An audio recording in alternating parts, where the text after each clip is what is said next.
You're listening to the Good Old Boys Fantasy Football Podcast. Now here's your hosts, Kevin, Derek, and Alex. All righty, welcome in, ladies and gentlemen, to another episode of the Good Old Boys Fantasy Football Podcast. I am Derek, and I am joined, as always, by your co-host, Kevin. How are we doing tonight?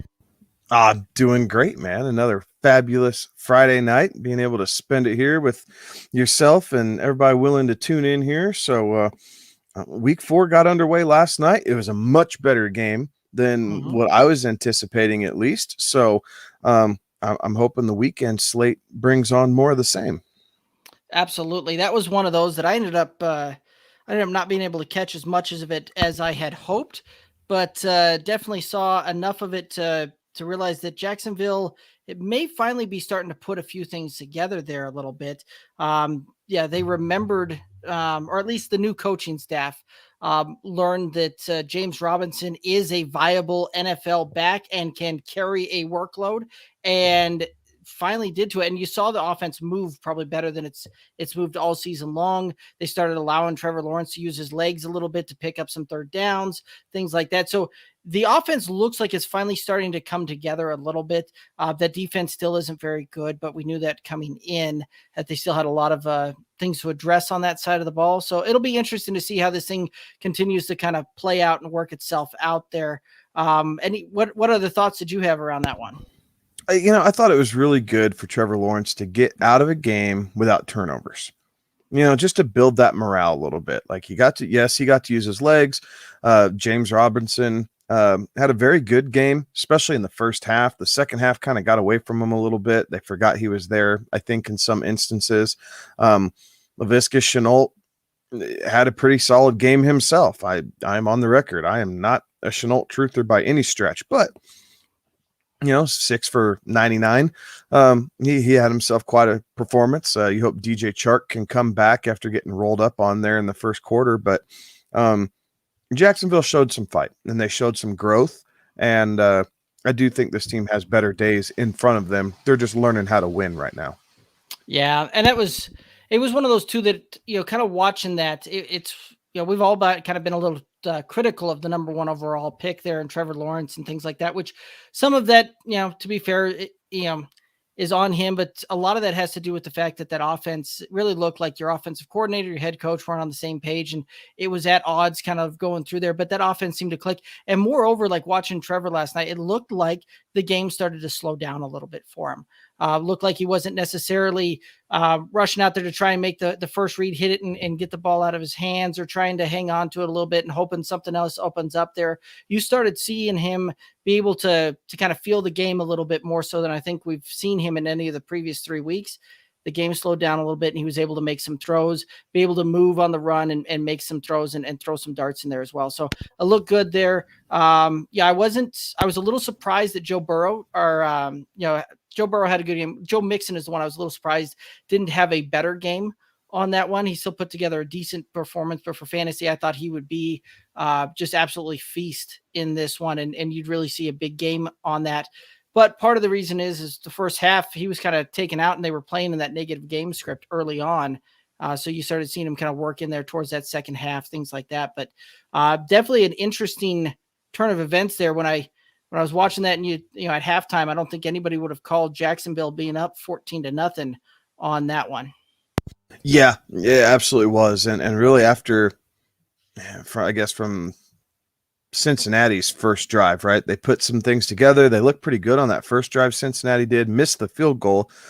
Jacksonville went down and scored. Cincinnati 3 and out. Jacksonville went down and scored again. And they did a good job absorbing some clock because they were using James Robinson so much. So I think it's clear that Trevor Lawrence needs a big X receiver, like a big dominant primary receiver.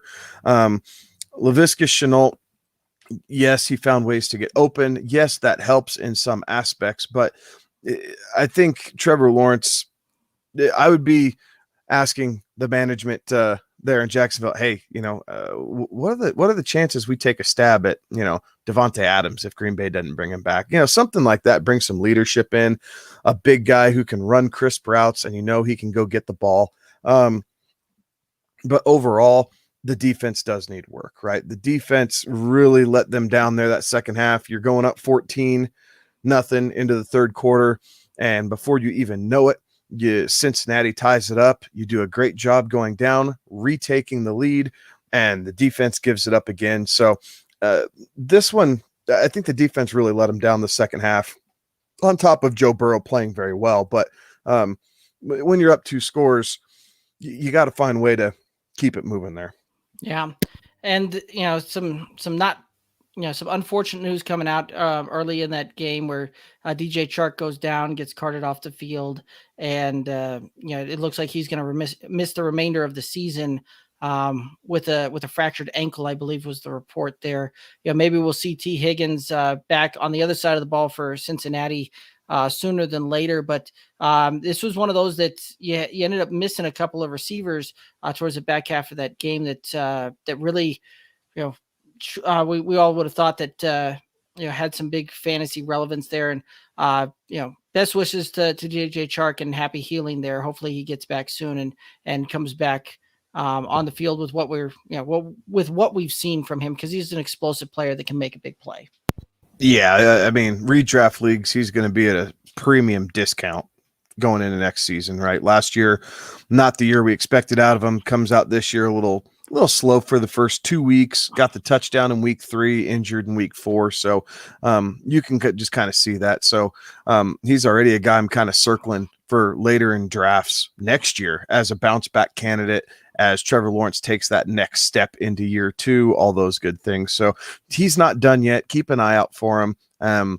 And like Derek said, we wish him a speedy recovery and all the best. Absolutely. Well, Kevin, any other thoughts on this game, or are we ready to head on over into some breakdowns? Oh, let's break them down, man. Let's get into it. All right. I like it. Before we get there, though, we've got a question coming in from YouTube. Josh on YouTube. Hey, y'all, bored here on a Friday night. Well, welcome to the Good Old Boys Fantasy Football Friday Night Show. We'll provide you some entertainment, and he wants some advice. Taylor, Carson, Montgomery, Henderson. He's got to start 2 in a PPR. What are your thoughts here?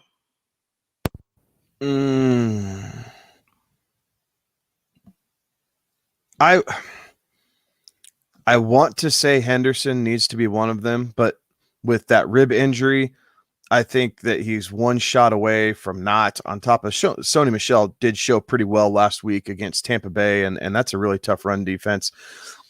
So I do think it's going to be a bit more balanced this week to protect Henderson. So I think we're going to scrap him. Taylor, I think, is a must start against Miami. And really, Monty. I think Taylor and Monty are the guys.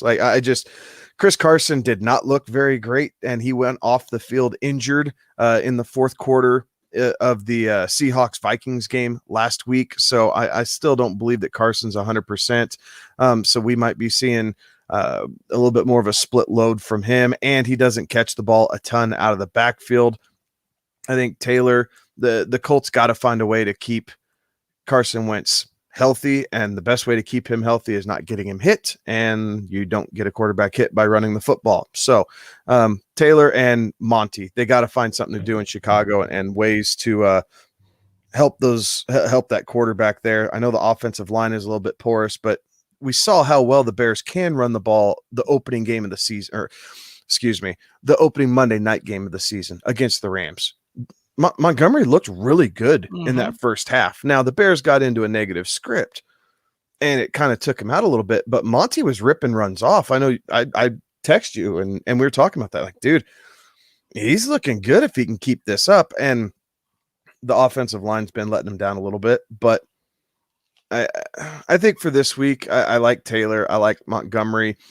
If you're not sold on Montgomery because the Bears offense has been atrocious the last 2 weeks, then Carson's acceptable. But for me, Taylor, Monty. Even if, I'm going to go with what you're saying there. And a lot of it has to do with the matchups, right? When you look at it, Detroit is giving up 23.9 points per game. And this is on half point scoring there, but they are the 4th easiest run defense for running backs to oppose. So absolutely going with Monty on this one. He should have a big game. While he may not have a ton of PPR type of work, Carson's not going to get a ton of PPR work there either. And I think Henderson is going to be on a little bit of a pitch count coming back there as well. I also like Jonathan Taylor on that one.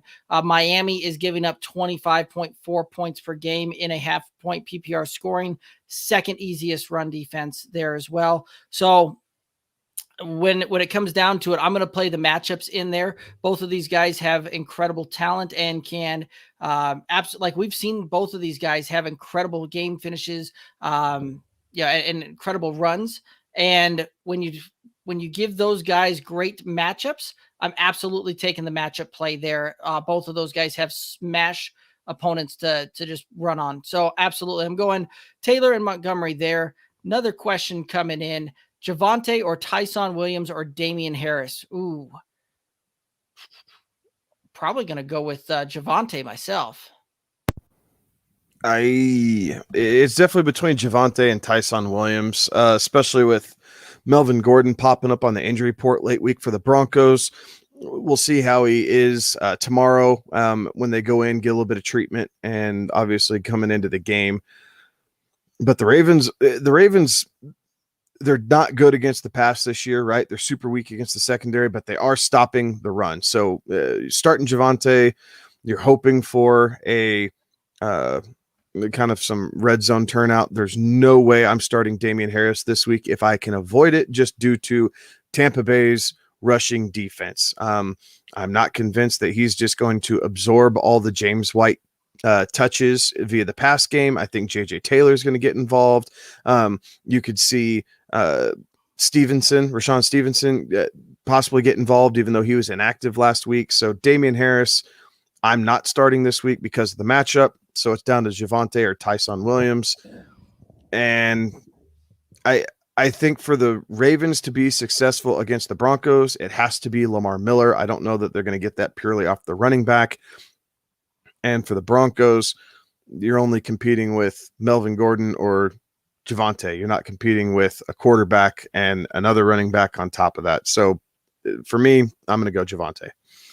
Yeah, it's Javonte for me. The Ravens right now are 7th easiest run defense, right? They're allowing 21.8 points per game in half-point PPR scoring and giving up to the opposing running backs there. The fact that Melvin Gordon showed up on an injured report there also makes that a little bit easier for me. Denver is the 2nd hardest defense to run against so far in this year. They've given up the 2nd fewest points to opposing running backs. Tampa Bay, although not as dominant in the run defense as they were last year, they're still 23rd. So they're still in that kind of. They're still in that tougher run defense side of things, as not as dominant as last year. They are still giving up very few points to that one. So I'm picking Javonte on that one. He's shown some pretty good flashes as well. So I think with a little bit more run room, we'll see him do some big things there. And Josh, absolutely, we appreciate that. That's why we do this show on Friday nights, is to give some of y'all the ability to ask questions, tune in, things like that. So absolutely, guys, if you have questions, you throw them out.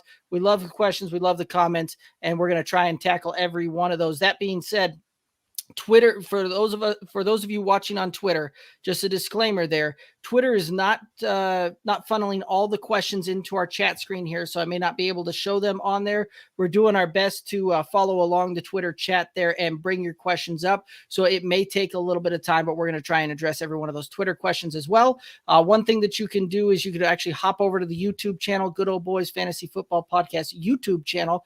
Hop on there. You can watch us there if you're able, and we'll be able to see all your comments coming in when you make them, and we'll be able to get to those a little bit quicker and easier. And if not, that's okay. We'll still get you taken care of on Twitter. That being said, Twitter coming in, question from the Shooter Shoot Basketball Podcast. Kenny, who's been on the show before, has a question for us. Boys, I need advice.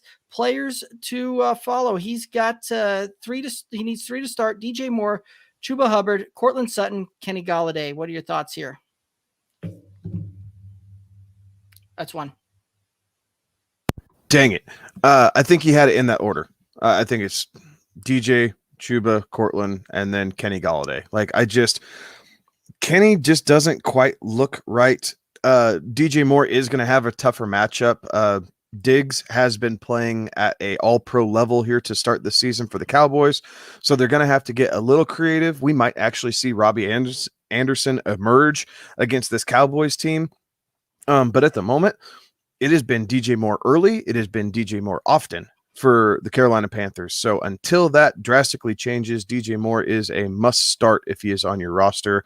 Chuba, I think you're going to get a solid RB2 production out of him, especially going up against this Cowboys defense. They're improved. They're not phenomenal, right? So they're still very weak. You can still get points around them.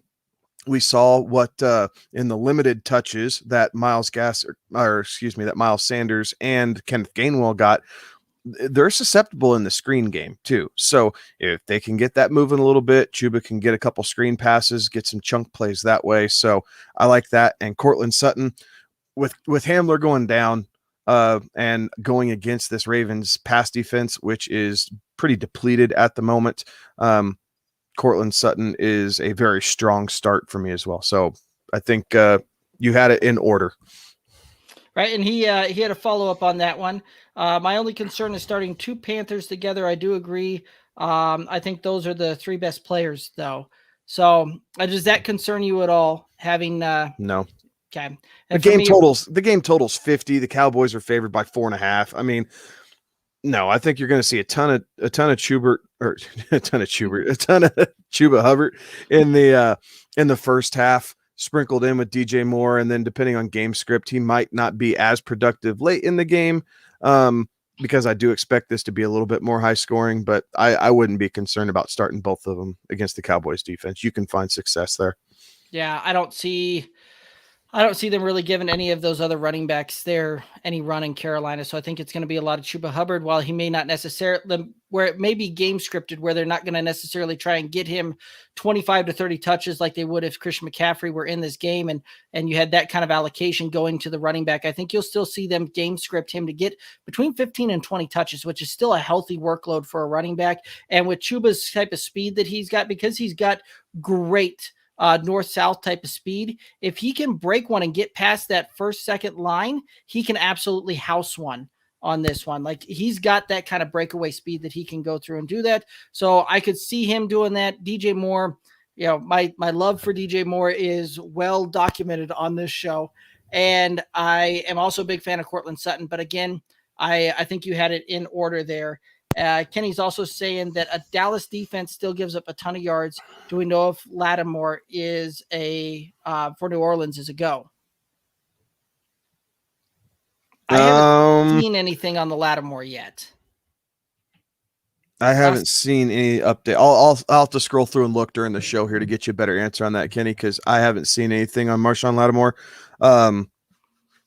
One last thing on Chuba. The only thing that can disrupt a really strong Chuba Hubbard game is if the Panthers can get the ball inside the 5-yard line. Like, you want the Panthers to score from 6 yards and out to keep Royce Freeman off from vulturing touchdowns. But if the Panthers get 5 yards and in, there's a good chance that Royce Freeman's going to be stuck in there. He's a little bit bigger bodied as far as the running back goes. So I could see him in, tight red zone packages, short to goal packages or short to gain packages as well. So that might be the one thing that foils Chuba Hubbard up. Man, his name is giving me fits. But realistically, I think you're all right. And I'll look for Marshawn Lattimore. Yeah, I haven't seen anything coming in on whether or not he's a go or not. But even if he is a go, I'm still not necessarily looking to go to putting Kenny Galladay out there in that mix. The Saints defense has been pretty good all around. And with him being the only show in town, they only got 2 guys to really go to. Well, 3. You're going to try and feed Evan Ingram a little bit as long as he can catch the ball and not fumble. and you're going to try and get it to Galladay a little bit, and then Saquon. Like New York's running out of options with both Slayton and Shepard down with hamstring injuries. So it's running a little thin there. So I think it's too easy to blanket cover Galladay and just say, okay, try and beat us. Right. Got one more coming in here. This one from Josh on YouTube. Tim Patrick, Robbie Anderson, Corey Davis, Hunter Renfrow at Flex PPR. Corey Davis. Then I'm going Tim Patrick. I like that. And then Robbie. And then Hunter. And Hunter Renfro's been consistent. Like, right. So if you're looking for a floor play, then Hunter Renfrow might be the best option you have. But I think Tim Patrick's going to see a bunch of volume playing opposite of Cortland Sutton as well. Robbie Anderson has the high mark, right? Like you're hoping for the big play to hit if Darnold can hit Robbie Anderson. But realistically, Corey Davis is my shine of the week. We covered that on the Tuesday show. So there's not too many options where I'm not playing Corey Davis, although currently in my home league, I'm not. He's my fourth receiver, and I like my my top three options a little bit better than him currently. Yeah. For me, I'm probably going to just swap Robbie and Hunter there because of the fact that you mentioned it. Hunter's got the better floor, and I tend to lean towards that a little bit more so. Robbie certainly has the better ceiling. So Josh, for me, it would depend too. If you're slated, Corey Davis is my absolute smash on the flex play. I think he's going to have the best floor and the biggest ceiling of any of these guys this week. But it really kind of depends too on whether or not you're slated to, you're projected to beat your opponent or projected to lose to your opponent there. If you needed to fall into some of those other guys, how my rankings might vary up there a little bit, just because if you're projected to beat them, I'm probably looking for a better floor. If I'm playing from behind and needing some ceiling on that, I'm going to go with a guy that's going to provide that. And I don't know that Hunter Renfrow provides you ceiling play, but yeah. So for me, it's Corey Davis, Tim Patrick, Hunter Renfrow, Robbie Anderson this week on that one. Josh, appreciate the question. That's another good one. I like it. So guys, again, if you have any questions coming through, throw them out here. We love talking to you. Lattimore is a go. Okay. So at that point, does that change anything for you? It probably makes it worse. Yep. That was what I was going to say as well. Probably moves Kenny Galladay down a little bit because he'll see Lattimore on him all game long. And that means that the Giants pass offense is going to have to try and run through Kadarius Toney, Evan Ingram, or Saquon Barkley. And I don't know that I really like those options to try and move the ball through the air. Puke. I was trying to find a more political way to say that. No, yes. Puke is the word. Just barf. Blech. Oh, always a lot of fun. Let's go ahead and head into our first game of the week to break down here. As soon as I can find it, of course.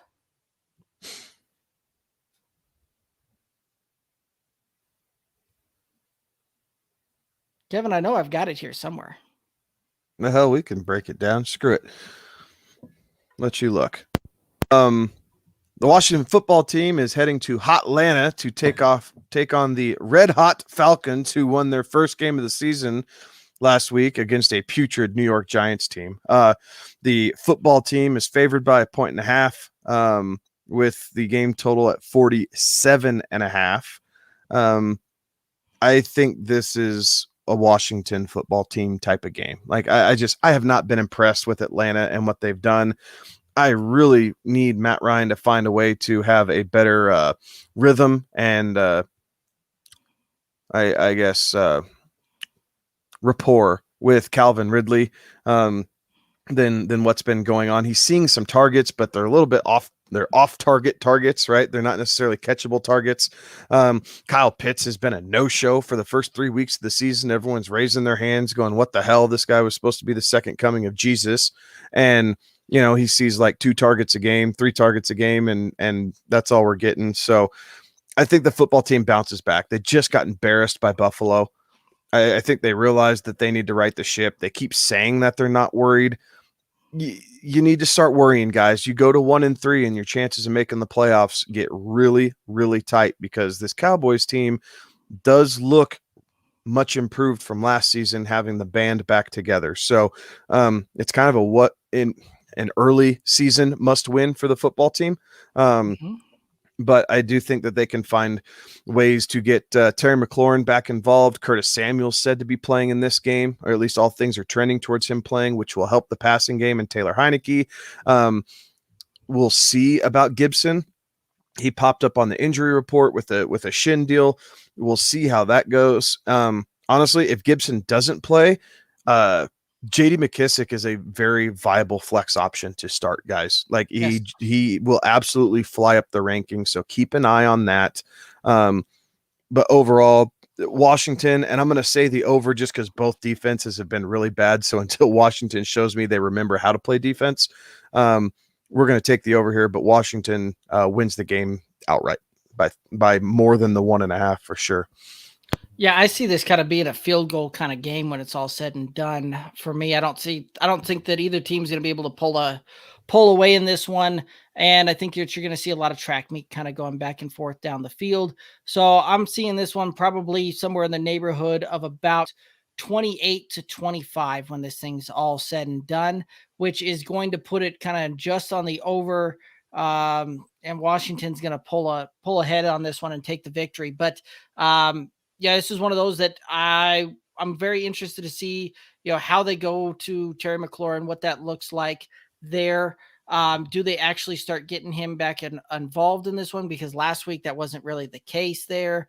Same thing too with Atlanta, right? Like you're talking Calvin Ridley, like these are both guys that were supposed to be, superstars coming out this season and really haven't performed necessarily up to what we thought they would be for fantasy. So is this one of those that, you see the ship finally getting righted for both of these guys?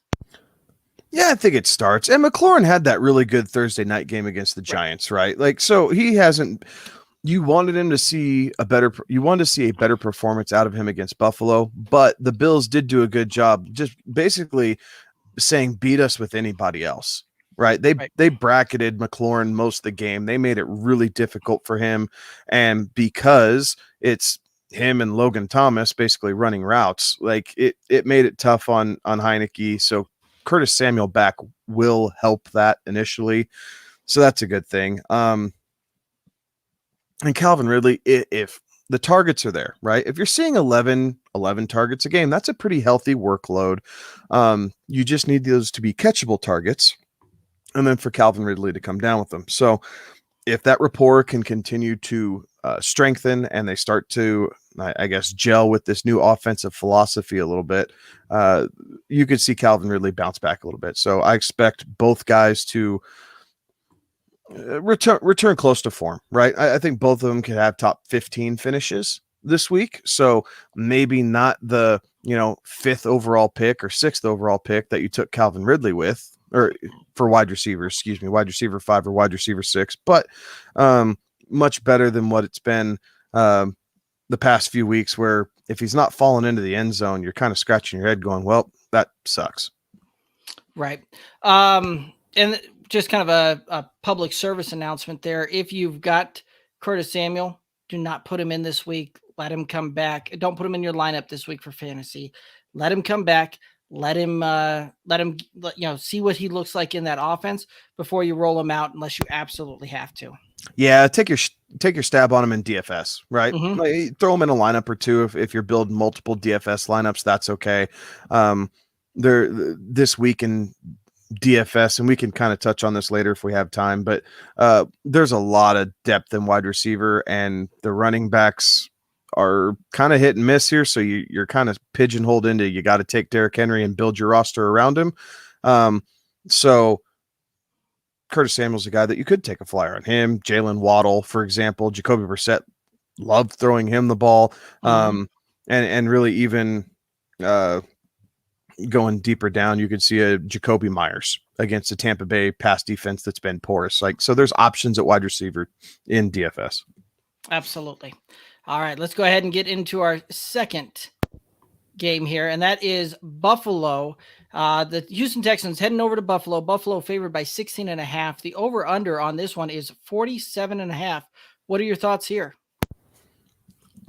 That's a huge spread for a 47 total. Yes. You know, the Bills seemed to start to click last week against the football team, but the Texans don't seem to have a whole lot of fight left in them. So I struggle to see the Bills really keeping the pressure on to get that high. They could get up by 17 and you could see Buffalo backdoor cover with a late field goal or something like that. So I'm going to take Houston to cover, just because that's a huge number to try and bet on for a team to win by. So I'm going to take Houston to cover. 47. Honestly, I think I'd probably stay away from that line total. You could see it explode if if Buffalo has a massive first half, right? If they go 5 for 5 in the first half and it's 35-17 or something crazy. I mean, crazy like that. That's one thing, but the Bills, I'm going to say the over just because it's more fun to bet the over than the under, but I do think the Houston Texans backdoor cover here. I mean, this is kind of a crazy implied point total when you look at this thing, with it being a, plus 16.5, them the point total at 47. They're, realistically, that's in order for, like a push bet on the line, you're talking about a 32-15 type of score there, which that's one of those that when it's all said and done, the part of the problem is when the Buffalo gets up big on this one, right? Like you said, I don't know that they're going to just keep pouring it on and keep the gas pedal down to the point where you're going to see that kind of spread being covered. You could see 30-17 as the final with Buffalo dominating the whole way. I mean, and that's kind of the problem with it being that high. There's just too many ways for the Texans to cover than not. Right. Which, that being the case, give me the Texans and give me the under, because I just don't see Buffalo pouring the gas on and keeping it on long enough to get up there to the point where Houston will most likely put up between about 10 and 14 points, but I don't see Buffalo, really pouring it on past about 30 when they're up big on that. And so I'll take the I'll take the Texans to cover. I'll take the under on that one, and should be an interesting matchup there. The biggest question mark there is, does Buffalo, right? Because there's a good chance they get up big on this one. Do they actually utilize their running backs? No, I still don't know that they're actually utilizing their running backs unless they're, inside the 10-yard line. I think it's more realistic that you just see backups come in early. I mean, this is one of those games where you're really hoping that Houston can show something. You're really hoping that Houston can keep this competitive. So that way, if you have to start Josh Allen for fantasy, he's producing for you all game long, because there's not many things more frustrating than a really strong 3 quarters worth of performance to get you 20 points by the third quarter, and then they pull them. And in a game where Josh Allen could score you 28 to 30 fantasy points, like, you'd hate to see that capped because of a blowout, but that's what this betting line is predicting, right? That Buffalo's going to run away with it, and Houston's going to just be crawling the scratch and get their way back into it. So I still don't think the running backs get involved. You might see 50 total yards between Singletary and Moss in this game. Fair enough. Let's go ahead and head on over to the next matchup. And you've got Detroit heading to Chicago. The Bears favored by 3. Over under on this one is 42. What are your thoughts here? How the hell is Chicago favored after the way that they've played the last 2 weeks? That I don't know. It's someone in Vegas. Obviously, they do this for a living, and they know a hell of a lot more than we do about some of this. But just watching it, how is Chicago favored after putting up absolute stinkers the last 2 weeks? I think the Lions win outright. I think that they're fighting, guys, and the Bears defense will keep this close. I wouldn't be surprised if this was an under type game, just because you could see the 20-17 type total, right? So something close-ish, but I do think the Lions bounce back from a heartbreaking loss against the Ravens and the 66-yard extra game clock time, or the extra play clock time doinker that we're coming off of. But the Lions, they're fighting. Dan Campbell is getting to these guys. He is connecting with these players, and they're not rolling over. This isn't a team that's quit. So I think Detroit goes out and shows something. I think you see TJ Hawkinson get involved again. They realize, hey, we got to find ways to get this guy the ball after, struggling against the Ravens. So I expect Hawkinson to get involved again. We'll see what starting quarterback the Bears have, right? Like that Nagy's going to make a game time decision. So we'll see. Volumes. Yeah. Like, that sucks. It really just sucks for them. So I'm going to take the Lions to cover. I think Detroit's, they have enough fight in them to get this game under their belts and get off this 3-0 schneid they're on to start the game. Yeah, I like that one. 0-3, sorry. Yeah, I like that one a lot. You look at it, Detroit's covered two of the 3 games that they've played as far as the spread goes. I see that trend continuing. I think that they're going to win this game as well. Really about the only chance that I see Chicago being able to do is if they show up to this game with a game script, because I don't know that was the case last week. They didn't look like they had really a game script in there. And if they did, it was very, very poorly executed. So I'm going to take Detroit on this one. I like you said, I like watching them a little bit because they've got that fight to them. They don't give up, even when they're playing teams that they are supposed to be completely overmatched by. They find a way to keep those games competitive, keep them close, and really make some hay when they can. So I like that one. I do think that this one will be a little bit of a defensive struggle in this one. So give me the under, give me Detroit to on that one. But I do see David Montgomery having a very big game. Detroit has been rather easy to put points up on when it comes for fantasy running back. So I'm going to take Detroit. Aaron Jones was probably a big reason behind that. That has a lot to do with it. But yeah, I could still see David Montgomery putting up a fair bit of points on this team. So we got another question coming in here before we head on to the next one. Is Cooks and Singletary and for Jonathan Taylor good? So Brandon Cooks, Devin Singletary for Jonathan Taylor, yes or no? It completely depends on what your receiving core looks like. If you have depth at receiver, then absolutely. I mean, the Colts have not featured Jonathan Taylor like we thought they would here to start the season. But Jonathan Taylor is a significant upgrade over Devin Singletary.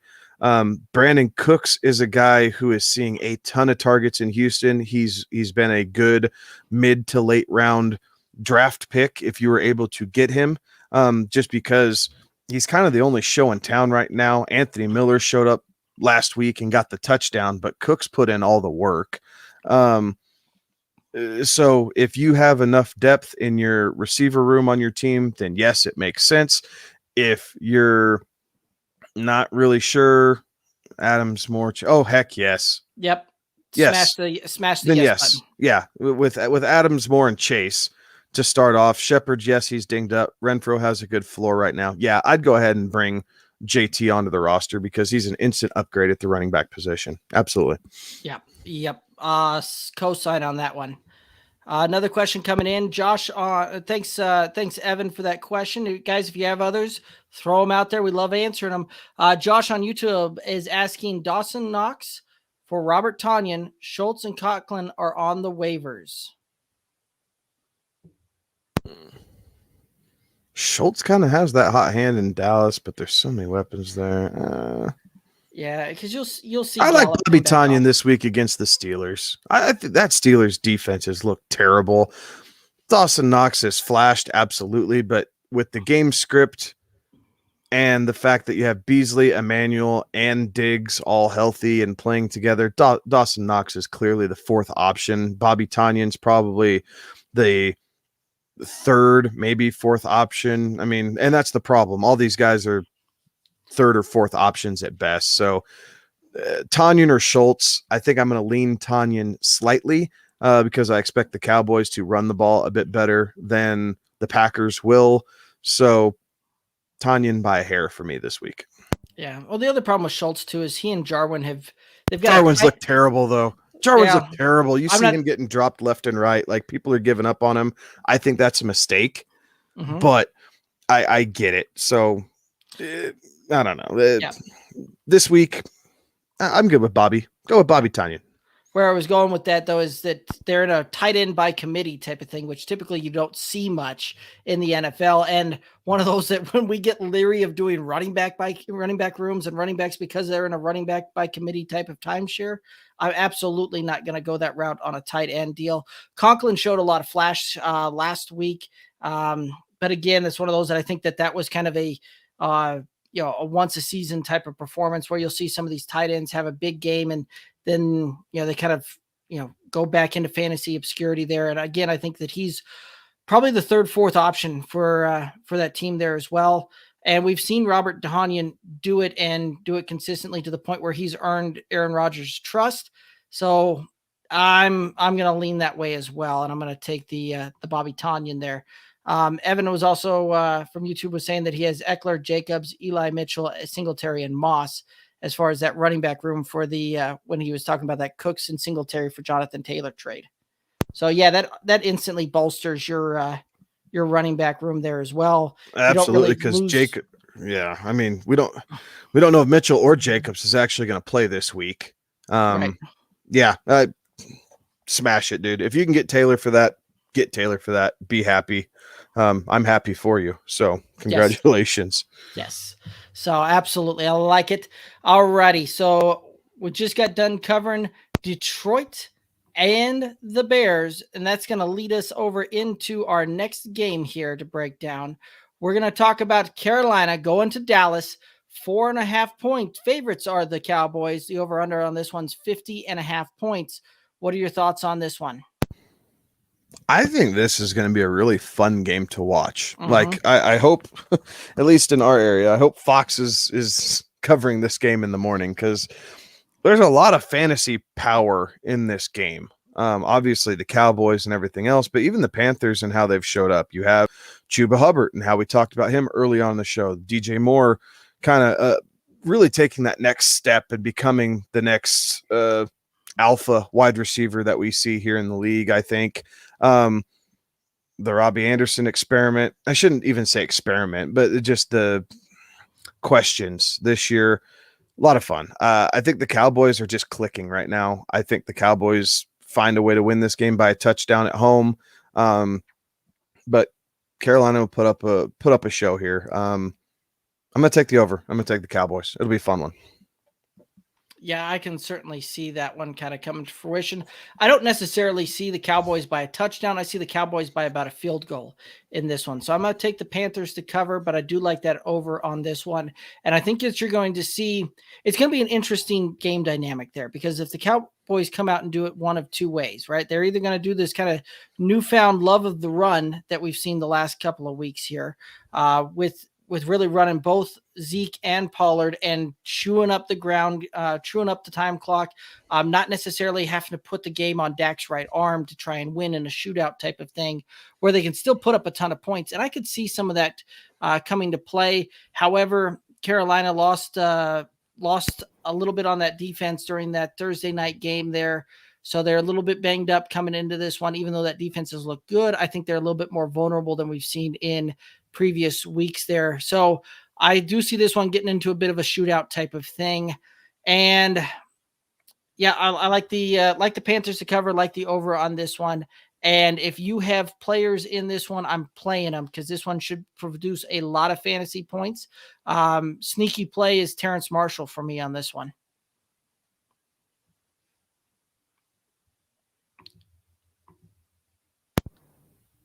There we go. Heading to the next game, we've got the Colts heading to Miami. Miami's favored by 2. The over-under is 42.5 on this one. What are your thoughts here? Man, this game looks so bad on paper. Mm-hmm. I think as far as the fantasy perspective goes, I think Jalen Waddle will get used quite early and quite often. So PPR league, if you're looking for a flex play with some sneaky upside, Jalen Waddle, I think, is your guy this game. Michael Pittman has really kind of started to cement himself as the true alpha in Indianapolis. He's been seeing a consistent amount of targets and receptions here the last couple games. I'm going to take the Colts. If they don't win this game, guys, the Colts could be 0-8 before they know it. Like, their schedule's just brutal. The Colts need to find a way to win this game. So, brutal schedule for them, but they got to find a way to figure it out. So I'm going to take the Colts here to win outright in a road game, and 42.5 is so low. I'm going to take the over because it's hard. Yeah, I'm going to take the over here. I don't like betting games that are 42.5. That's hard to stay under in the NFL. Yeah, you're not kidding, because a 23-20 game puts you over that mark.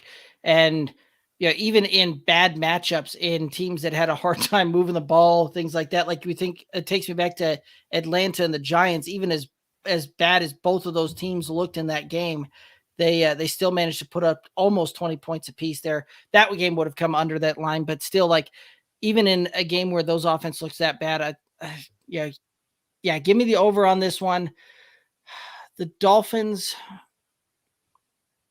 man, that's they did a really good job setting that one there, because I think this game is going to be close, but I do see the Dolphins pulling this one out. You know what? No, give me the Colts on this one. Colts on this one, the over on this one. I do see Jonathan Taylor getting a ton of run, and that's being the reason that they're going to be able to pull that out, is because Miami's run defense is not good, and they give up a ton of points for fantasy against the running back. So I see Jonathan Taylor having a big day. I see Naheem Hines having a pretty big day on this one as well. So the Colts win this one off the power of that run game and that short passing work going there as well. So that's where I've got that one at. Head on over to the next one. We've got, well, there's some interesting color choices there, but we'll go with it. Cleveland going to Minnesota. Cleveland favored by 2. The over-under is 51.5 points on this one. What are your thoughts here? Both these teams have been extremely competitive, right? The Browns lost a heartbreaker to the Chiefs. The Vikings lost a couple in last-second field goals. I think last week helped the chemistry, getting Justin Jefferson back involved. We shall see how Dalvin Cook feels. He's still on the injury report. He did log a full practice today, so things are pointing towards Dalvin Cook playing. But I think the Browns are going to do Browns type things, right? They're going to find a way to dominate on the ground using Chubb and Hunt. They're going to sprinkle in some Odell and maybe some Austin Hooper again, seeing who else they can get involved in that passing game. So I like Minnesota at home. I do think there's something to be said there. So I'm going to take Minnesota at home here, and I'm going to say the under. I think the ground game for both of these teams is a little bit too dominant to get to a 51-point total. I like it. But I'm going to go complete opposite, and I'm going to take the Browns, and I'm going to take the over, because I can see these teams being able to move the ball through the air a little bit. Cleveland, though, has been very tough against running backs this season, giving up. They're in the top tier as far as run defense goes so far this year. So even if Dalvin plays, he may be a little bit slow to go type of thing. May not see some of his normal production. So I see Minnesota switching up and allowing their wide receivers to do what they do and see if they can't move the ball that way. So yeah, I'm going to take the Browns, and I'm going to take the over on this one, which again, I think this one will be a pretty darn good game to watch, and it should be a lot of fun to see how that one plays out there. Let's go ahead and head on over to the Giants going to New Orleans. New Orleans favored by 7.5, over under 42 on this one. I like New Orleans to cover. And I'm going to take the over on this one. 42 is just so stinking low. Like, the Giants have not looked good. They're down 2 more receivers. Saquon's still trying to regain kind of former self.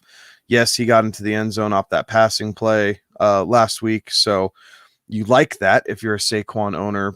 But this New Orleans Saints defense is good. Yes, they struggled against Carolina, but against Green Bay and against New England, they just shut them down. So I like New Orleans at home. The return to the Superdome is going to have a lot of fan energy there. That team's going to be hyped to get back home. So I think they take this one and just kind of run away with it. A lot of Alvin Kamara this game. A lot of Alvin Kamara. So Saints in the over.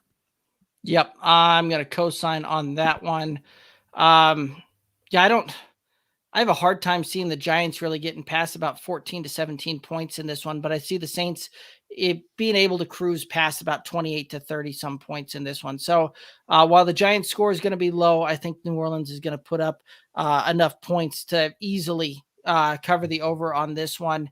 And again, if you're the Giants, I'm not sure that you've got fantasy options that I'm necessarily excited to start there. I saw a lot of things that the Twitterverse was talking about. Saquon was back, things like that, because he had a 20% target share in the last game. Don't necessarily be fooled by that, because last game you saw both Darius Slayton and Sterling Shepard go down to injury early in that game.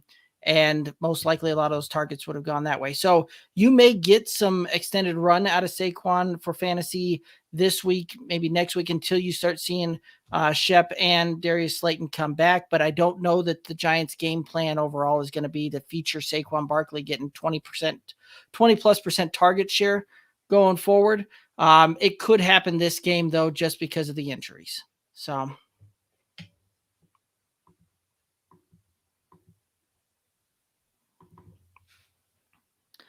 Tennessee heading to New York. Tennessee favored by 7. The over-under on this one is 44.5. What are your thoughts here?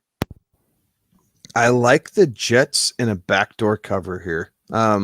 Tennessee is down A.J. Brown. Tennessee is down Julio Jones. Tennessee is going to have to lean on Derrick Henry to kind of carry the load here. I am benching Ryan Tannehill everywhere I can. I am starting Derrick Henry everywhere I can. As for the Jets, this is like a sigh of relief. They're actually playing a team that doesn't have a great defense. I expect Corey Davis to get back involved here in a big way. You'll see a little bit more production out of Zach Wilson than what we've seen in weeks past. So I still don't know that the Jets can win this game, even though the Titans are down so many guys, but I do think the Jets find a way to cover. And I'm going to take the under, just because I don't know that Tennessee can put enough points up with only really having a ground game to be able to get to, a 45 total, which would hit the over. Yeah. I mean, this one kind of has the feel of something that could end like a 27-20 type of game, 24-17 type of deal, which puts it kind of right at almost that push type of line, which is really where I kind of see this trending towards. But the fact that the Tennessee Titans have been absolutely awful against wide receivers and containing them fantasy points, and they've been very poor defensively in that secondary.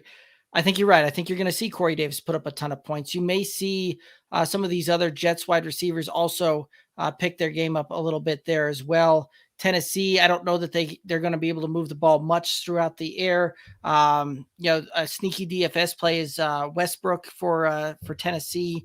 He could have a few things here and there, but yeah, I got to go with you. I'm going to take the Jets to cover, take the under there. I just don't see it happening. If the Jets can find a way to jump out early on Tennessee and force Tennessee to throw the football, the Jets could win this one outright. Yeah. But that's going to be the recipe for success, right? Like, if they come out flat and Tennessee's able to get a lead, they're just going to sink further into that ground game and just run and hide, essentially, no pun intended. But if the Jets can jump out on them and force Tennessee to throw the ball to get back into the game, you could see the Jets win this one outright, just because Tennessee's so depleted of skill position talent at the moment, with AJ Brown and Julio Jones both being out. Absolutely. And we got another question coming in here.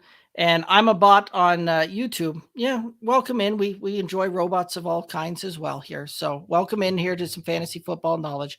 Steelers D or Bears D on this one?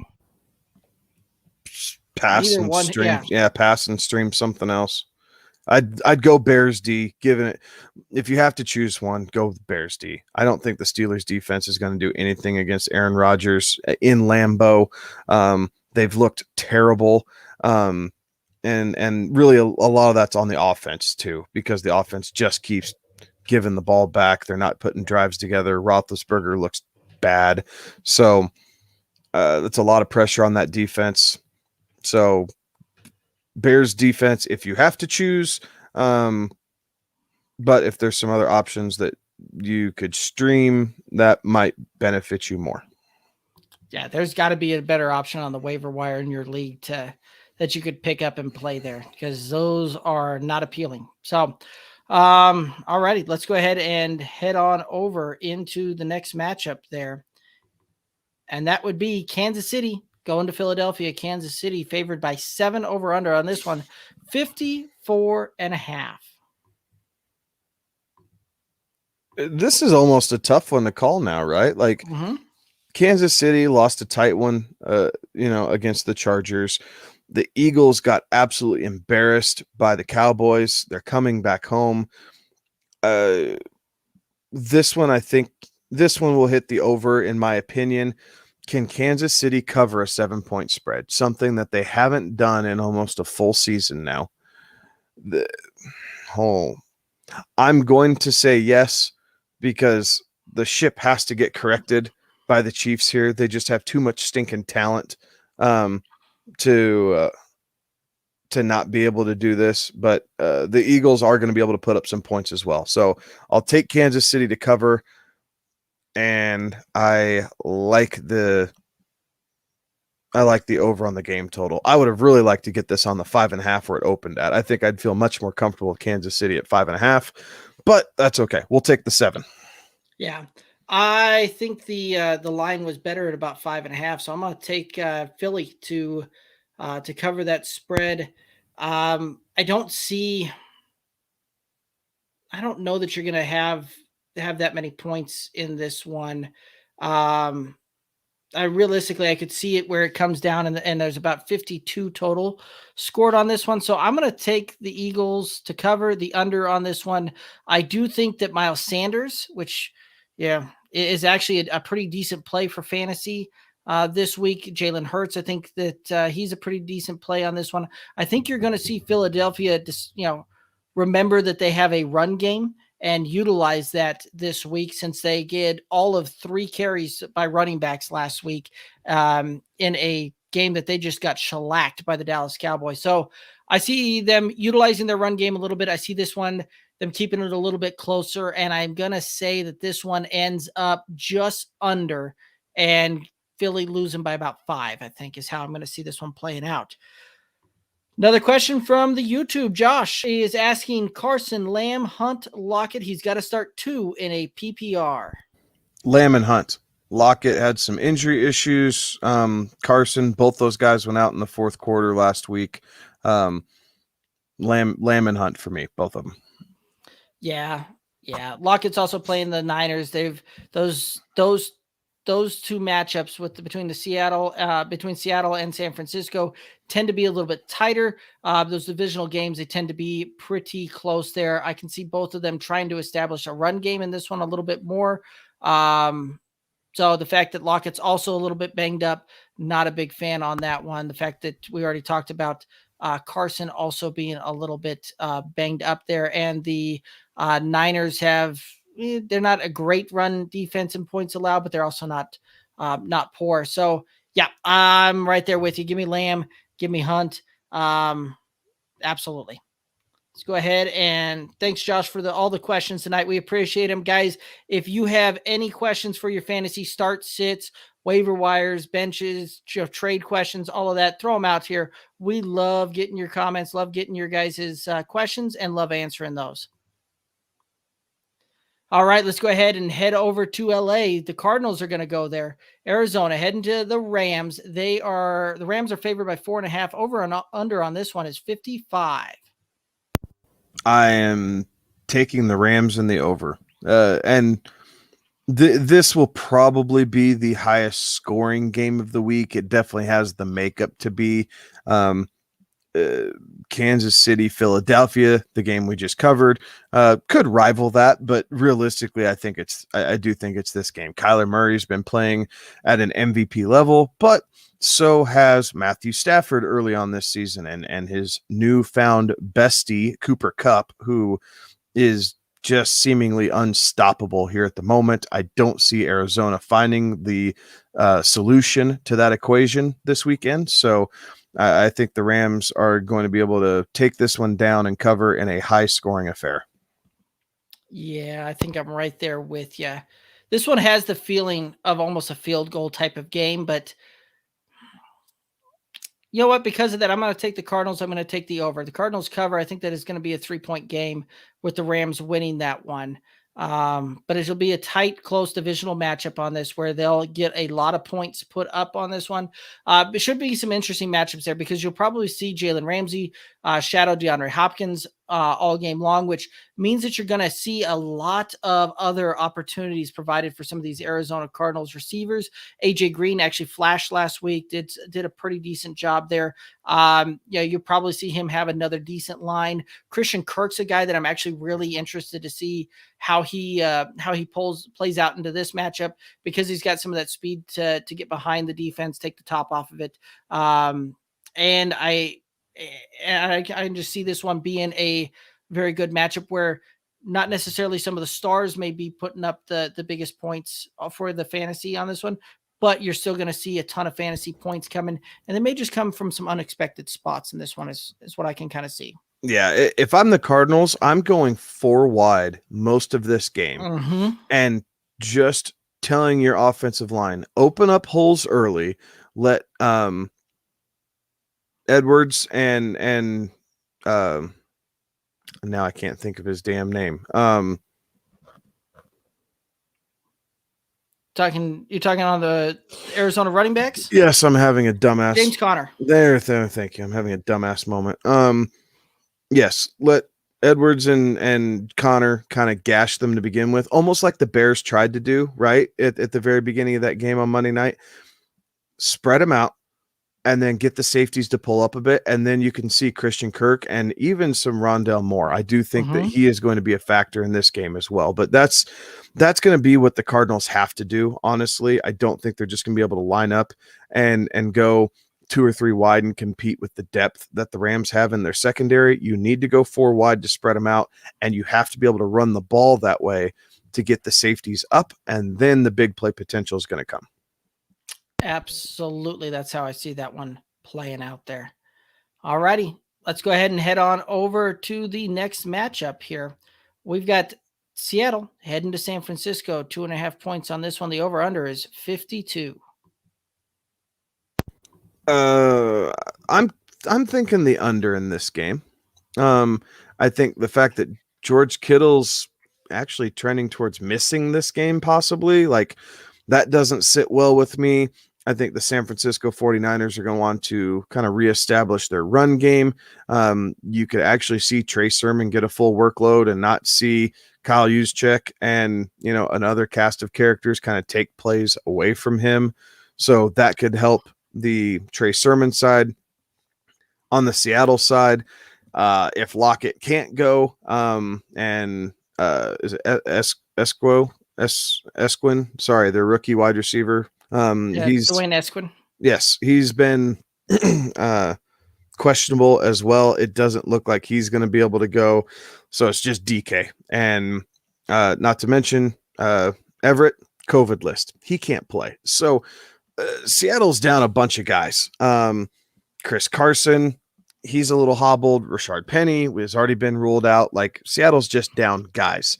And yes, they're susceptible to the deep ball, as we saw against the Packers.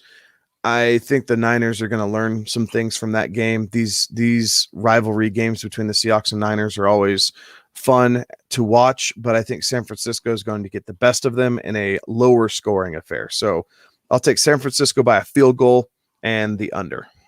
Man, that was my line, because that's what I've got, the same thing on that one. I could see Deebo Samuel going absolutely ham in this game. Seattle's been porous against the pass attack, so I can see him having a big game. I could see Ayuk maybe getting worked in here a little bit. The biggest question mark for me is that San Francisco backfield, and one of those that if I've got some other options, I'm going to try and pivot away from some of those San Francisco running backs. I was reading some reports earlier today that Elijah Mitchell might play if he can tolerate the pain to it. We're not sure what the workload actually would look like if he misses and Trey Sermon goes. Is it going to be Trey Sermon actually gets the workload, or is it going to be a Kyle Juszczyk type of game again? And that's part of the problem. And really been part of the problem with San Francisco running backs since Shanahan has been there. You don't necessarily know who to start on a week-to-week basis, because he's going to ride the hot hand, and it could be one of these guys comes out, makes a brilliant play in the first couple of minutes of this game, and that's the guy that goes, and the rest of them kind of get left by the wayside there. So I'm not necessarily excited to play any San Francisco running backs here. Game I'm very interested about, I know you're incredibly interested in, is the Ravens are coming to Denver. Baltimore versus the Broncos. Denver is favored by 1. The over-under on this one is 45. What are your thoughts on this one? Broncos and the under. I think they win this one 24-20. I mean, it puts you just under, but I think the Broncos win in the under. The Ravens, I'm just not sold on the Ravens, guys. I'm just not. And when you get handed a win against the Chiefs because Clyde Edwards-Helaire has his first career fumble in the NFL. You need a 66-yard miracle to beat the Lions after you let them back in the game. I don't know that they're going to be able to get anything going through the passing game. And not to mention Hollywood Brown. Hopefully he didn't eat, 5 Butterfingers again before the game and do that for fantasy purposes. But this Denver secondary is legit. They can get after the passer. Von Miller has been looking like himself from about 4 or 5 years ago to start the season. We'll see if that trend can continue. Teddy Bridgewater has done a beautiful job managing the game, not turning the ball over, sucking up the clock, and just continuing to find ways to get some points on the board. Denver needs to be better in the red zone, but I think they start to fix their problems in this game. So Denver, but the under. Yeah, I really think that they did a tremendous job setting the line on this one. I'm going to take the over, but it's just barely, because I think I can see this one being about a 27-24 kind of game. I do see the Broncos winning this one. And a lot of that's going to have to do with how I see this game playing out, where Denver is going to utilize their backfield, use their running backs to really kind of chew up some clock, keep the ball moving, things like that. Baltimore has given up a ton of points to opposing running backs, so I could see that one playing out there. I also see the tight ends for Denver getting a little bit of work here, right? Like, it was an interesting question where some folks were very interested as far as what does the David Moore signing do? For me, David Moore doesn't do anything for this Broncos team, because I see him as a depth piece in there. It's not going to surprise me if Denver moves away from an 11 personnel and moves more into a 12 personnel on this one, and use Albert Okwuegbunam, use Noah Fant, really get out there. Good job, man. You're welcome. You're welcome. I practiced just for you. So good job.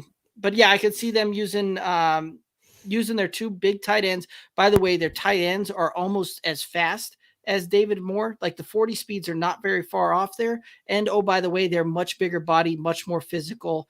And I could see Denver running 12 personnel there, to the point where you're going to see probably both Alberto and Noah Fant actually have some fantasy relevance this week. I can see that one happening. I see Cortland Sutton and Tim Patrick both having some pretty decent days on this, but I see Javonte Williams, and if Melvin Gordon plays, I see those two both just running the ball and killing the clock on this thing. And I don't see Baltimore being able to move the ball through the air much on this one, to the point where you'll see them become a very one-dimensional team running the ball. And moreover, it's going to be Lamar Jackson. So if the Broncos front four can contain Lamar, this is going to be Denver out and just playing with the lead most of the game, as far as I can kind of see this thing. Yeah, the biggest weapon that Denver needs to worry about in this one, aside from Lamar Miller, is Mark Andrews, just because Denver traditionally is not strong against the tight end. So that's where they're going to have to focus some attention. As far as the Denver offense goes, you could see Alberto with 4 or 5 targets. I think Noah Fant's going to see probably about 6 targets. Sutton and Patrick each with 7 or 8. And then you might see David Moore with, a target or 2, maybe 3 throughout the game as Teddy kind of spreads it around. I think he's going to have to throw a little bit more than what he's done in the first couple weeks, but I'm not scared of that. He's making the right decisions with the football.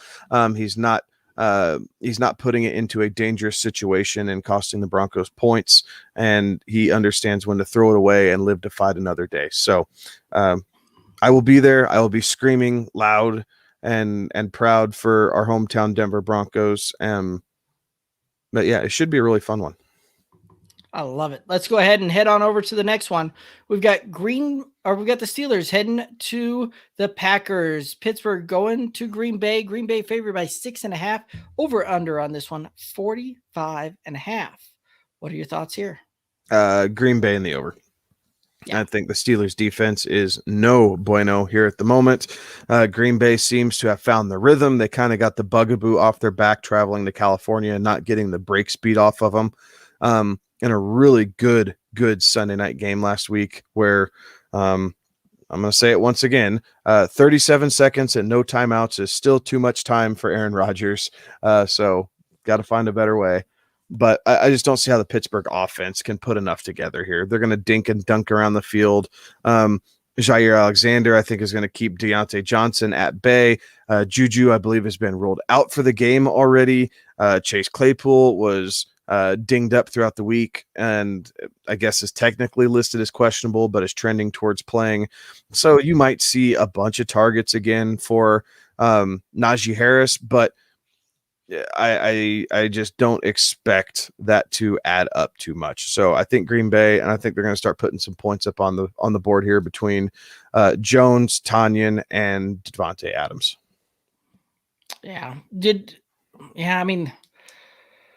As much as I want to say that Pittsburgh, because I've still got it in my mind that defense is good. They haven't really shown it a ton this year.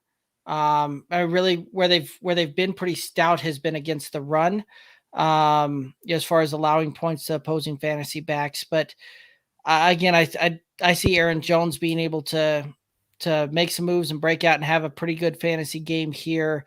Aaron Rodgers, I think, is going to have a pretty beast game, and Devontae Adams. It's very difficult to try and contain that gentleman because he'll get out and he'll just make things happen. That back shoulder throw that he and Aaron Rodgers have developed is almost impossible to stop and defend that consistently throughout the game. So I don't see the Steelers being able to contain them enough to keep this in an under where I think it shifts back to Pittsburgh's favor is the under there, but I see the over being hit. I see Green Bay winning it. And I think they'll even cover. I think they've got enough juice to cover a 7-point spread on this one. So, yep, give me that one. And yeah, if you've got Najee Harris, you've got to hope for fantasy purposes that they do a similar game script where he's going to get double-digit targets. I don't see it being a 19-target type of game though for their running back. No, you can run the ball on Green Bay a little bit, but the Steelers' offensive line is going to actually have to open up a hole or two, right? So Green Bay's weakness matches up against the Steelers' weakness. So we're going to see who can show up the best for this game. It'll be fun to watch just because of I guess the nostalgia, right? Like this is pretty well Ben Roethlisberger's swan song season. If you haven't decided that yet, you're not watching close enough because he is just terrible. So him and Rodgers will get to go at it for the last time, but Green Bay being at home, I just think that there's too much there for them. Yeah. Another question coming in, Jay Gonzalez on YouTube asking, trade Najee and Lamb for Kamara. No. Move. Nope. No. That's too many assets to get back for just Kamara on that one.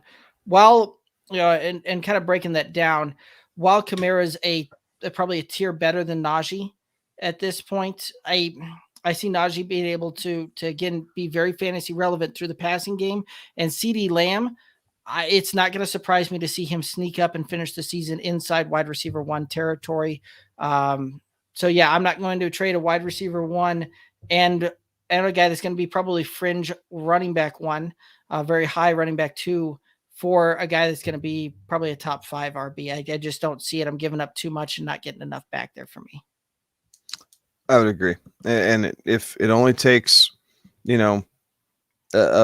a bad Jameis Winston decision, and Taysom Hill still looking over his shoulder. Like Sean Payton doesn't have the quick hook, but you could start seeing more of Taysom Hill if Jameis isn't making the right decisions, and that takes away from Kamara a little bit. Like you have 2 really good assets on your team, and I don't think that what Kamara provides you is better than what Najee and Lamb can do for you individually. Right. He says he sees, and thanks. Absolutely, Jay. Thanks for the question. Really, really love those talking points. So again, guys, if you have questions, comments, anything like that you want some answers to or want some commentary on from us for fantasy purposes, throw it out there. We love interacting with y'all. Love answering those questions. Kevin, we've still got a couple more games to break down, and that's where we're going to head to next. We got the Sunday night game, and this is the matchup that I think a lot of folks have had penciled and circled for a long time here. Tom Brady and the Buccaneers are heading back to New England. Tampa Bay is favored by 7 in this one. The over-under is 49. What are your thoughts here? There's been a lot of different narratives around this game. About people wondering, why is the game only a 7-point line?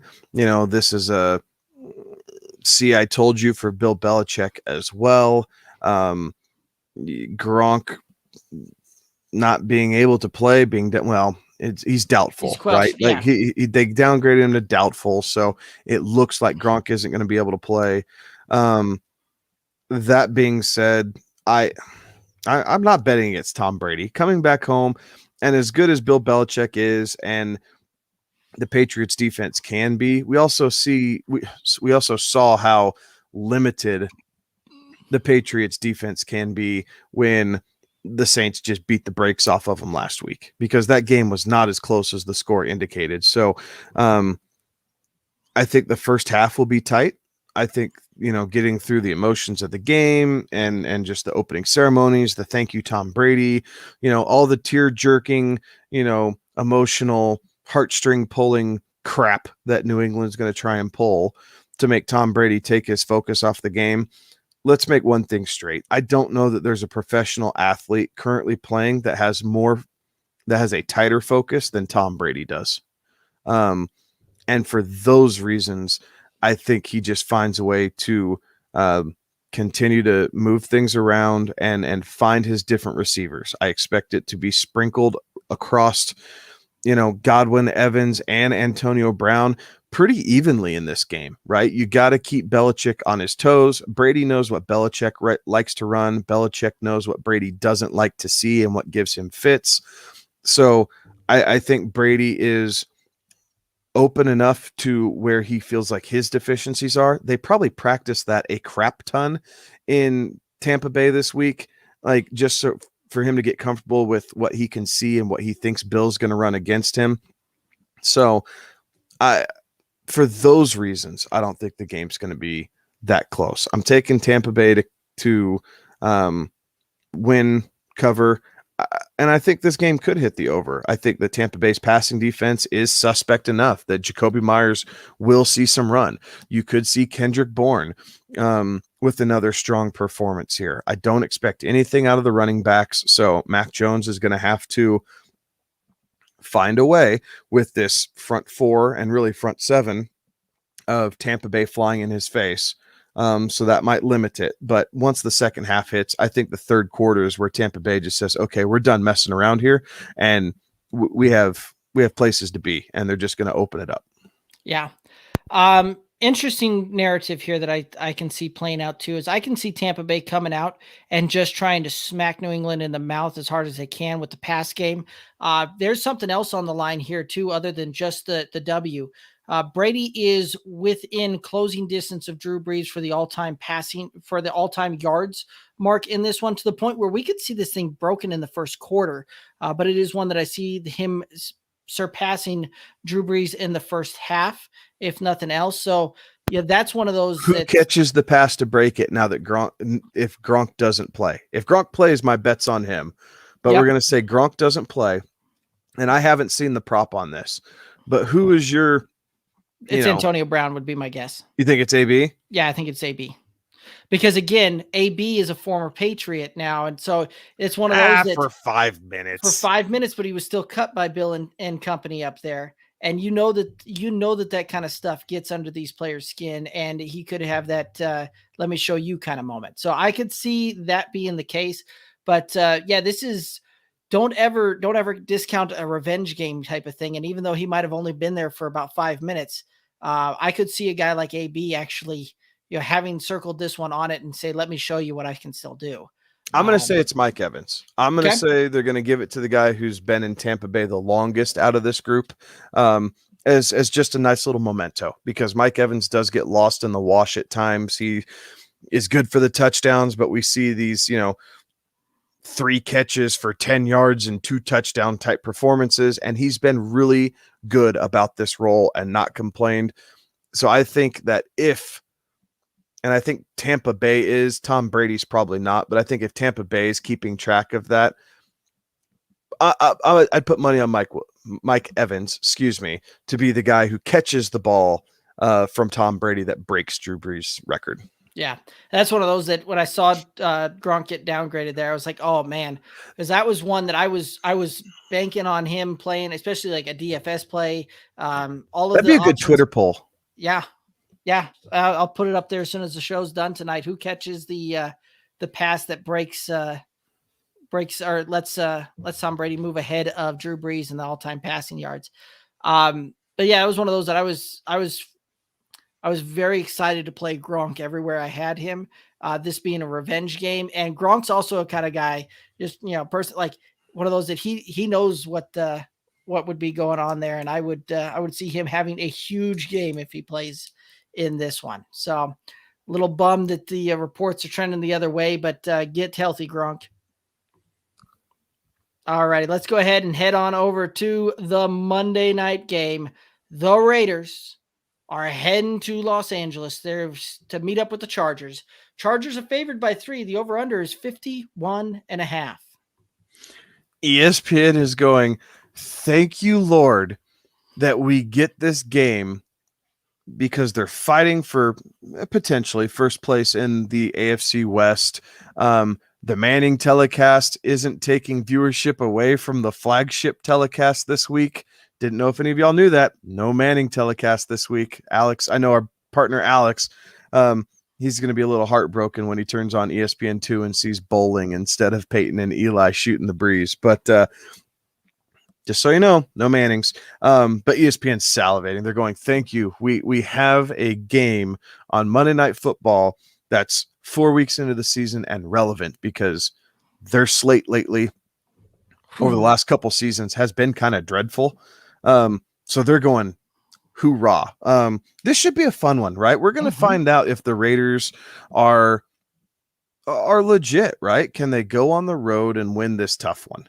They were able to get Baltimore at home, so they had, kind of that crowd behind them a little bit.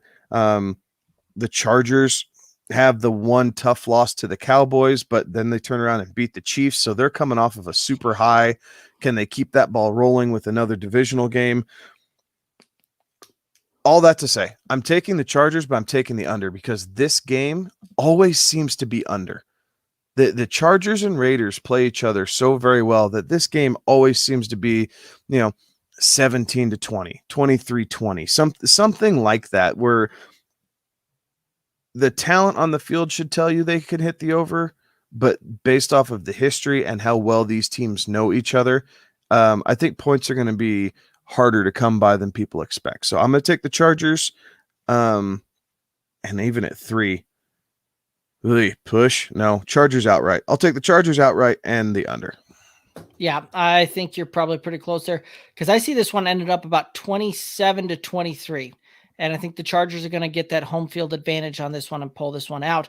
But a lot of intrigue here on this one. And this is a Monday night game that I'm very excited to tune in and watch, partly because there's a lot of things that are going to take place for our Denver Broncos on this one as well. So that's why I'm, it's not often that we get to see a lot of AFC West football over the last couple of years here that is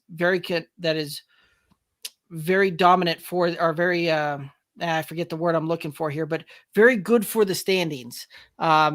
Past the first couple of weeks, that's not the Chiefs and not seeing who's trying to jockey into second position behind those guys from Kansas City. So love the fact that we've got an AFC West matchup on the Monday night slate. Love the fact that we've got what should be a close one, but I'm going to take the under. I'm going to take the Chargers. I see this being about 27-23 when it's all said and done, but I see even with it being a little bit of the under on that one, this one should provide a lot of points and a lot of fantasy options there for you. Another question coming in. This one from Hector on YouTube. I went full speculation mode. He has Josh Gordon, Marlon Mack, Bateman, Deshaun Watson, and Jeff Wilson in IR. Any chance for a big upside? Well, there's a chance. There's always a chance. Honestly, Josh Gordon might give you the biggest chance just because of the type of offense that he plays in. So Marlon Mack's on the trade block. We don't know where he's going. Now, any running back can go down at any given time, and depending on what the Colts are asking for, obviously it takes 2 people to have that trade. But as long as he's in Indianapolis, there is no upside for Marlon Mack. There's no upside for Deshaun Watson. Deshaun Watson, yeah. I mean, I think that even if I heard an interesting theory that if the Dolphins were to trade for Watson, it is possible that the NFL would let him play this season and then make him sit out next season. It was interesting just because it was different enough, right? A lot of people are thinking that even if the Texans trade him, or if they get to, if Davis Mills goes down, right, and they're kind of just forced into playing Deshaun Watson, that the NFL would instantly come down and go, nope, commissioner's list, sorry. And that's the biggest looming thing, right? Like, you just want there to be a decision made for clarity. So Gordon, Watson's probably number 2. I like Jeff Wilson, so I'm going to have Jeff Wilson number 3, even though he's on the IR. Like, I think it's very intelligent of you to pick him up now where no one's really thinking about him, stashing him in on the IR, and then being able to bring him back, because my guess is he will kind of, once he gets worked into the system, he could be a guy late season that really helps you if he's able to regain the form that he had last year. Bateman, my biggest deal with Bateman's the offense. It really is. The talent is there. This isn't a Rashard Bateman, hate fest. This is he really got stuck in one of the worst possible places to show off his talents, and that's why I'm kind of fading him. He's not a bad guy to stash on your bench. There is potential upside there. So Mac, no. Gordon, immediate, yes. Watson, Bateman, and Wilson, there's potential there. However, unlikely for Watson. And at least Bateman and Wilson will most likely see the field this season. Yeah. I just don't know that I see any team being willing to give up the haul that the Texans are looking for Deshaun Watson to make a trade go through. So you haven't been watching the Dolphins fan Twitter feed.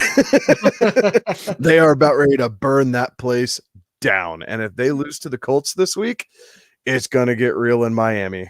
Yeah. I mean, there's always that chance, right? But I don't know what that's going to look like, because again, Yeah, I don't know that there's much upside for him. Marlon It's Mack again.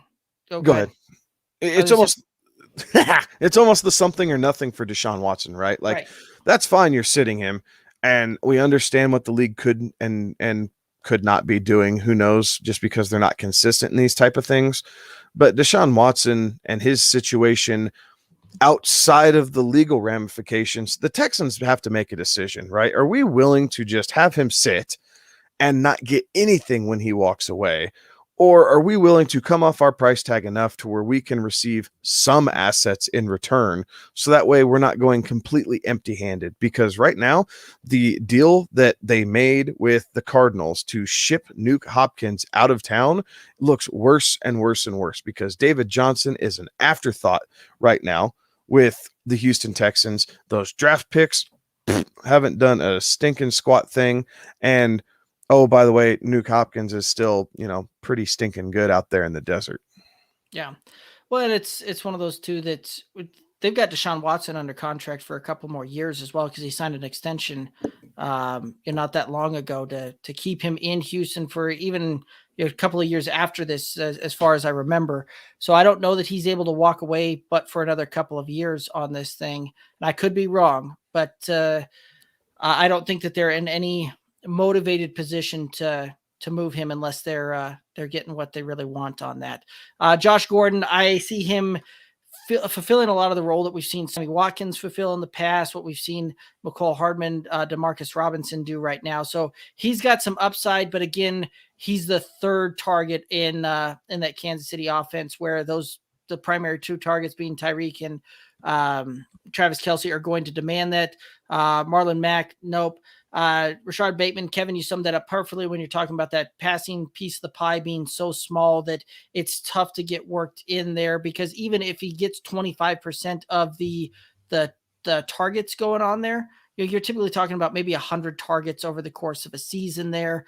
The fact that he's already missed 3 games, that shrinks that even more, to the point where now you're talking about a guy that's maybe going to see, if he's really getting a strong workload in that, you're probably talking where he's getting 80 targets over the course of the season. So again, I'm not super enthralled about a wide receiver that I'm putting there. Jeff Wilson is a guy that I am absolutely thinking that he's going to have a lot of back half success and can do a lot of big things for you because of the fact that,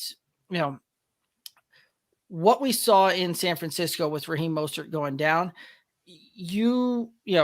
Trey Sermon, Elijah Mitchell, and they could have cemented that RB1 type of role for them, to the point where Jeff Wilson is now the backup to it. But from what we've seen so far, I don't think that that's the case, to the point where I think Jeff Wilson can come back and supplant both of them for the back half of the season. So you've got big ceilings on that, but they are a little bit longer shots on that, is what I'm trying to say. Did you end up looking up the Deshaun Watson contract? Yeah, technically he's under contract through the 2025 season.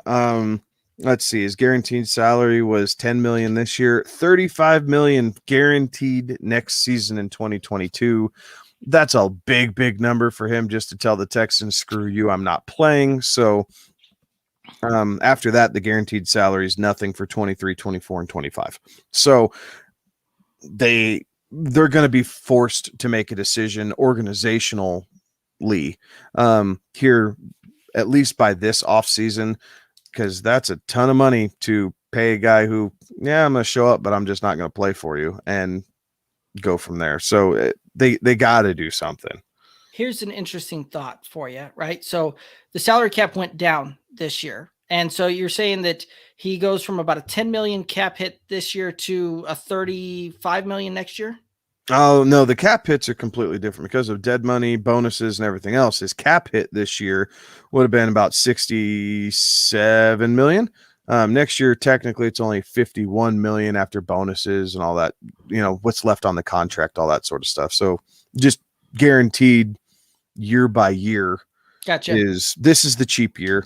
Right. Next year's the really expensive year. And after that, he's basically for free as far as what you owe him guaranteed. Everything else is bonus, roster bonus, performance bonus, all that good stuff. But none of it's guaranteed, so they could cut him with really zero effect. Gotcha. I was just thinking how, kind of an interesting thought exercise there is that if the overall salary cap goes up by 30 million next year per team, which it might, because of the fact that you're seeing revenues generated, things like that, stadium money, things like that coming in, that could almost offset some of that difference there. But I absolutely agree with you there. It's not going to be one of those that they're going to keep him on the roster and sit him 2 years in a row. And there's a lot of other things that have to play out in the meantime there as well. So it'll be an interesting thing to see and kind of work out there as it comes down the pike. All right, let's go ahead. We got another question coming in from Jay Gonzalez over there on the YouTube. What do y'all think about Javonte Williams? I like him. I like him too. I think the Broncos are going to stick with kind of that 50-50 split for as long as they possibly can. I think they like both him and Gordon. They realize that Javonte Williams is the future, but they're in no rush. It's working for them now for those two guys to split the carries. We've seen games where both of them get into the end zone. So you would think that he starts getting a larger market share of volume towards the end of the season. But as long as both running backs stay healthy, I don't know we're going to see his full potential here in his rookie campaign. But I do like him. The Broncos want to run the ball, so it's not going to be a situation where they completely forget about the kid. But his upside is capped a little bit, not only because of Melvin Gordon, but just because of how that team is structured. Like, they want to methodically move the ball down the field. This team is not set up to score 35 to 42 points a week. They want to score 24 to 28 points a week, if possible, and hold opposing teams to 20 or less. Like, the Broncos are just set up differently than other teams with, I guess, higher profile names in that division. Even the Chiefs, the Chargers, even the Raiders, to a lesser extent, they need more offensive production to be, I'm not going to say relevant, but to fulfill what their organizational idea is. The Broncos are kind of the opposite. They want to do it with the run game and defense. The other three are looking to do it more through the passing game.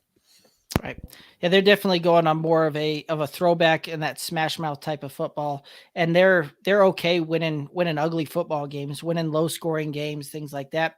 And again, the fact that Melvin Gordon's getting $9 million this year to carry the rock there in Denver, I think that they're perfectly happy letting it be about a 50-50 split between these guys. And I can see that continuing most of the year, to the point where, they're going to save some of that tread on Javonte's wheels and, potentially let him really break out next year, because I don't know that they're going to bring Melvin Gordon back. And if they do bring Melvin back, it'll be on a reduced salary. I don't see them bringing him back again at a, that kind of pay or a higher contract on that one. So, Kevin, I do believe that answers all the questions that we've got, and we're out of teams to break down.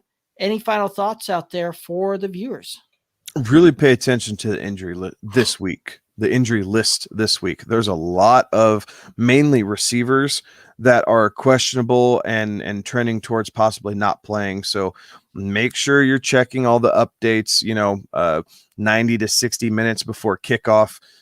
That's when the teams have to kind of submit their final injury designations. So make sure you're paying attention this week, guys. There's a whole bunch of weird things floating around between Tennessee and Tennessee's one, Seattle's another one. Obviously, we covered the Juju thing, Gronk being doubtful. We'll see if he can miraculously do Gronk type things and find a way to play there in New England. But a lot of pass catchers missing time. So pay attention to the injury report, hit that waiver wire, find a good substitute, someone that you can help fill in with, so that way you're not taking zeros, because there's nothing more damning than having to take a zero on your fantasy roster, because it decreases your chances of a victory by probably about 65%.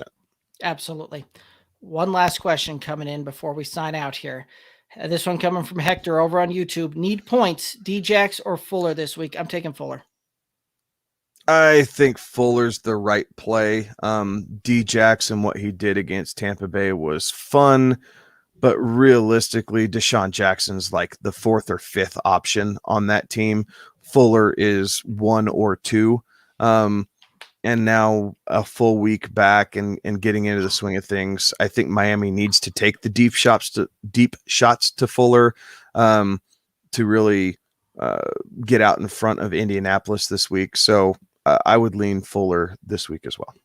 Yeah. And Deshaun Jackson, we see him do this probably once, maybe twice a year, where he has one big explosion type of game. Normally it happens week 1. So he was a little bit late this year to that party, but it's one of those that he has typically one big blow up game and then not much relevance the rest of the fantasy year. And I think we've already seen that last one. I don't see a trend like that continuing to play forward there. And again, I think he's going to kind of get buried down in there as far as their game plan, their game script goes going forward in this one. So yeah, it's Will Fuller for me. And again, Will Fuller's just as likely to be able to house one as Djax is. So if you're going to, when you break that down from a guy that has the same opportunity to try and house one, it then falls into who do I think is going to see more opportunity. And I think Will Fuller will see more opportunity there. Brissett still throws a decent deep shot and is willing to take some of those to it. And so I think that you'll probably see Will Fuller probably targeted 6-7 times throughout this game. Whereas if Djax gets in, you maybe see 2 targets at most on any game that he's really playing. And then it just becomes whether or not he catches it and houses it for fantasy relevance. And that's usually what we've seen play out for him over the last few seasons there. Cool. Well, Kevin, I do believe that that's going to take us down to the very end of it. To everybody that tuned in, thank you very much for tuning in, watching us. And for those of you listening on the podcast, we appreciate you a lot listening to us there as well. Make sure you hit us up on the socials, Twitter, Instagram, Facebook at Good Old Boys FF.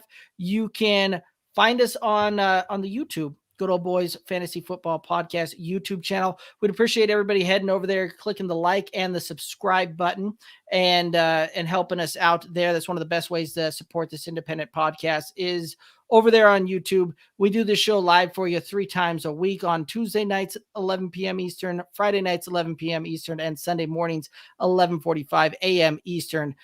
For Kevin, I'm Derek. Have a good one. Be safe.